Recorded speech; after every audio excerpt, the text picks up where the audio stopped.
इस वीडियो के थ्रू हम लोग बैंक रिसीव सीखेंगे। ट्रांजैक्शंस में, यहाँ अकाउंट्स में, ट्रांजैक्शंस में बैंक रिसिप्ट में जाएंगे या तो यहाँ से बैंक रिसिप्ट में जाएंगे। बैंक रिसिप्ट में जाने के बाद 3 टाइप का हम लोग ट्रांजैक्शंस इसमें सीखेंगे। सबसे पहले कि जिस वाउचर नंबर ऑटोमेटिक आएगा, जिस डेट में मुझे पेमेंट लेना है डेट लूंगा और यहाँ पे जिस बैंक में मैं डिलीट करने से और एंटर मारने से पूरी बैंक दिखाई देगी। उसमें से जो भी बैंक में मुझे पेमेंट लेनी है वो बैंक में सिलेक्ट कर लूंगा।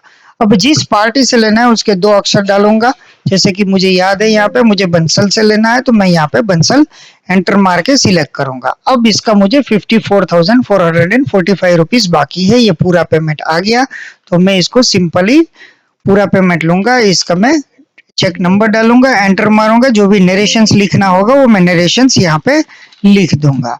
उसके बाद मुझे इसको बिल के साथ में एडजस्ट करना है तो मैं इधर वाई करूंगा और एंटर मारूंगा। एंटर करने के बाद मैं एंटर मारने से मुझे उसका बिल दिखाई देगा। जिस बिल को मैं सिलेक्ट करने के बाद एंटर मारूंगा, एंटर मारूंगा, एंटर मारूंगा, एंटर मारूंगा तो ये फुल्ली रिसीव्ड में वाई हो गया और इसको मैं सेव कर दूंगा। तो ये मेरी पहली प्रोसीजर हो गई कि जब मैं उसको सेव करता हूँ फुल्ली रिसीव्ड। अब कोई कारणवश मुझे इस बिल में चेंज करना है तो मैं फाइंड करूंगा। पहले सबसे पहले पेमेंट में चेंजेस करूंगा तो बंसल का जो मैंने अभी पेमेंट किया है, सॉरी रिसीव किया है, उसमें जाऊंगा और डबल क्लिक करके इसमें मैं यहाँ पे वाई है वहां पे एंटर मारूंगा और सबसे पहले इस बिल को क्लिक करके डिलीट दबाऊंगा। सिंगल क्लिक करने से डिलीट होगा और इसको सेव करेंगे।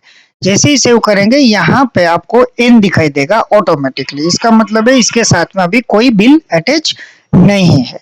इसके बाद आप इसको डिलीट दबाओ तो ये ऑटोमेटिकली डिलीट हो जाएगा।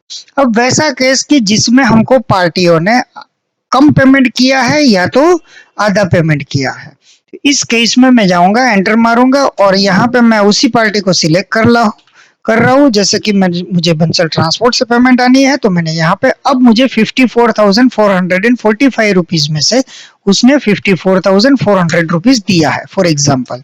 उसका चेक नंबर डालूंगा, उसकी बैंक का डिटेल डाल दूंगा और यहाँ पे बिल में वाई करूंगा, एंटर मारूंगा और अब मैं इसके साथ में बिल एडजस्टमेंट करूंगा। जैसे एडजस्ट करूं मेरा 45 रुपया बाकी है। अब ये 45 रुपया अगर मुझे नहीं आना है तभी मैं इधर मैन्युअली वाई करके एंटर मारूंगा। लेकिन अगर मुझे ये पैसा 45 रुपया बाकी है, अभी लेना बाकी है, तो मैं यहाँ कुछ नहीं करूंगा, एंटर मारूंगा और इसको सेव कर दूंगा। अब मैं जब इसका बिल देखने जाऊंगा तो मुझे इतना पेमेंट जमा करेगा और 45 रुपया मुझे बाकी दिखाई देगा। जैसे कि मैं यहाँ एंटर मार के आपको दिखाता हूँ।